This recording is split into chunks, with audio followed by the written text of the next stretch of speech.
An exhibition of Persian arts and handicrafts has kicked off during a ceremony held at the Cultural Institute of Economic Cooperation Organization or ECO in Tehran. The opening gala was attended by Head of Cultural Institute of the ECO, Eftekar Hussein Arif, Head of Iran's Cultural Heritage, Handicrafts and Tourism Organization, Masoud Sultanifa, and a number of foreign diplomats. A collection of exquisite Iranian handicrafts has been presented at the art show. The exhibition started on April 22nd and will run until April 29th. ECO is an intergovernmental regional organization established in 1985 by Iran, Pakistan and Turkey for the purpose of promoting economic, technical and cultural cooperation among the member states.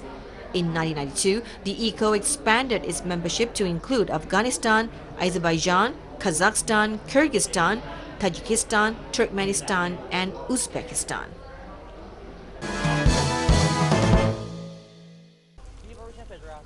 A female giant panda, which was released into the wild in 2013, has been adapting well to its natural habitat, researchers from a nature reserve in southwest China's Sichuan province said recently. The panda has gained weight and a series of tests proved that its body condition is good. The panda called Zhang Xiang was bred in captivity in the Wulong Nature Reserve in Wenchuan County, Sichuan province. It was released into the Liziping Nature Reserve in Ximian County on November 6, 2013, when it was 2 years old. Researchers recently tracked and anesthetized the panda to check on its condition and to see how it had been fending itself in the past months. After the test, they put a GPS collar around the panda's neck for further monitoring and then allowed it to return to its habitat. Zhang Xiang is the third panda to be released to the wild in Ximian County in the past 7 years.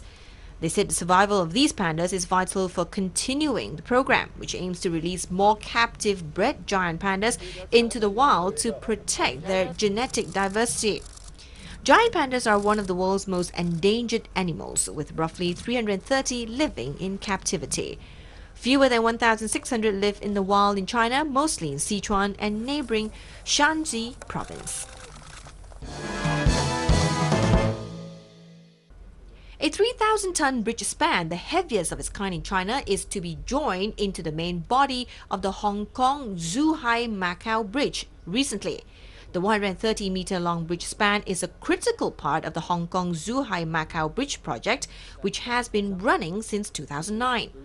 A cargo ship in the magnitude of a light aircraft carrier transported the steel bridge span to the target sea area, and the two gigantic floating crane vessels will lift and fix it onto two piers.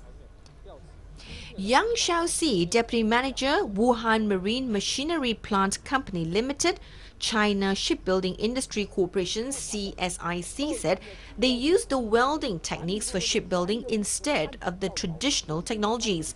With such techniques, the bridge can sustain as long as they planned. After completion in 2016, the 49.96-kilometer Hong Kong-Zhuhai-Macau Bridge, made from 3,000 tons of steel, will shorten the time of driving between Zhuhai and Hong Kong from 3 hours to merely half an hour. The life expectancy of the bridge can be as long as 120 years, according to constructors.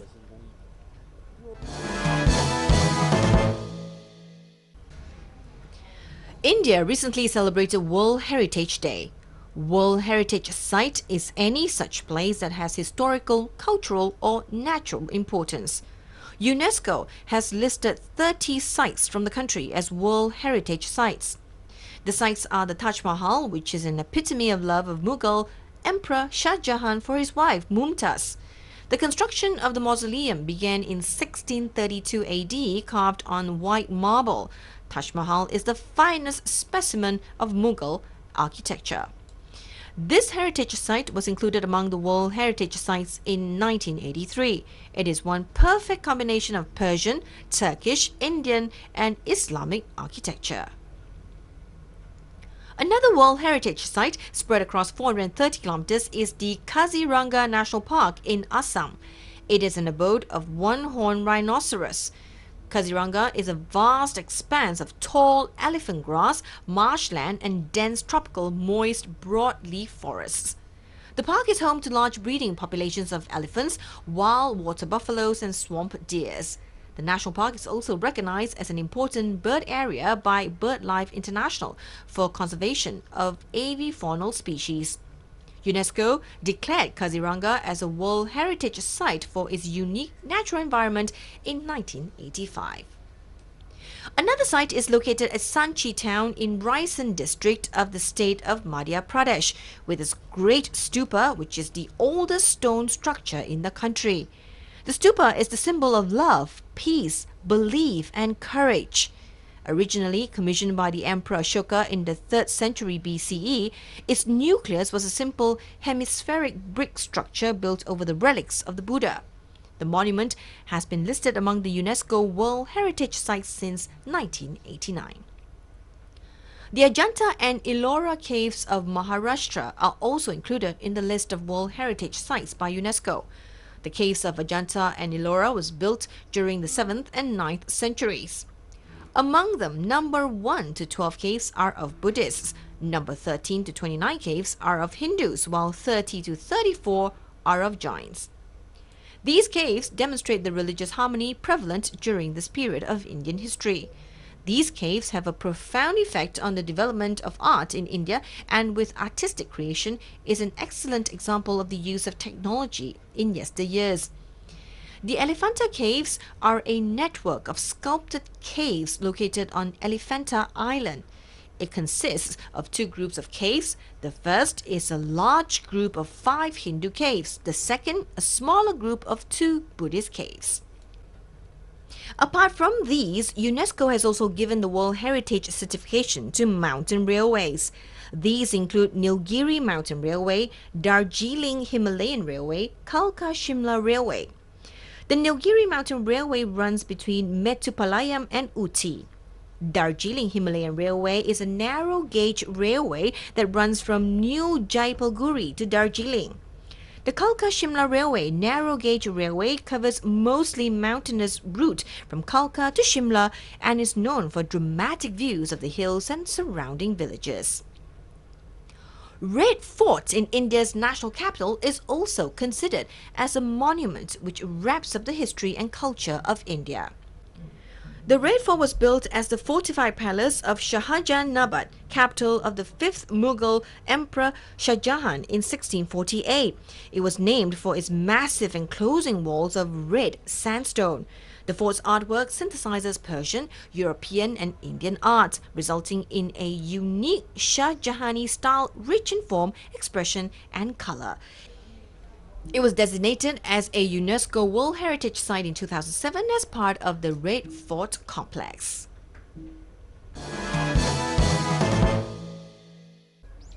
Tourists are flocking to a town in Fukushima Prefecture to see a 1,000-year-old cherry tree that is now in full bloom. The 13-meter-tall tree, designated as a national natural treasure, is drawing people to Miharu town. Cascades of pink petals hang from the tree's sprawling branches. The cherry tree used to draw more than 300,000 tourists each year, but the number plunged to 150,000 just after the earthquake and tsunami 3 years ago. Now tourists are gradually returning. Miharu town had 210 visitors in 2012 and 230,000 last year. The town expects more than 300,000 to turn out this year.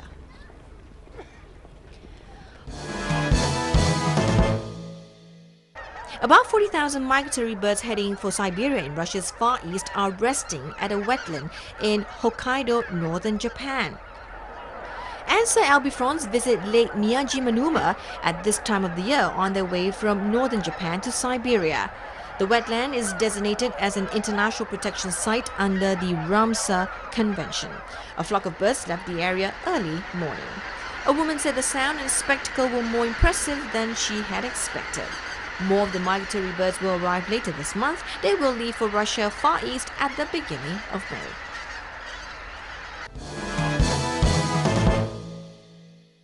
Engineers at Japanese electronics company Hitachi have developed the world's fastest elevator with a speed of 1,200 meters per minute. The new model can ascend 95 floors in roughly 43 seconds. Engineers at Hitachi achieved the ultra-high speed by developing a powerful motor. They've also made the cables 30% lighter. The elevator uses double the normal number of vibration control devices to ensure that passengers feel comfortable. Hitachi plans to install the model in a high-rise due to be completed in the Chinese city of Guangzhou in 2016. The 111-story building will be 530 meters tall. Hitachi officials say China accounts for roughly 60% of global demand for elevators due to the country's high-rise boom. Rival elevator makers are competing there for market share. Toshiyuki Ono, who heads the company's international elevator business, says demand for speed is growing in countries where many skyscrapers are under construction. The existing record holder is an elevator installed in a high-rise in Taiwan that can travel 1,010 meters per minute. The colourful festival of Bihu from Assam was celebrated with much fanfare in New Delhi on last Sunday. The festival customarily celebrates the onset of spring, the start of the harvest season and the beginning of the traditional new year in the state. Organised by Delhi's Assam Association in collaboration with Indira Gandhi National Centre for the Arts, the function aimed at bringing a feel of the much-loved Spring Harvest Festival to people of the community settled in the capital. Artists enthralled an audience of nearly 3,000 with traditional and classical dance forms. There were also stalls displaying handlooms and handicrafts of the region, which greatly attracted visitors.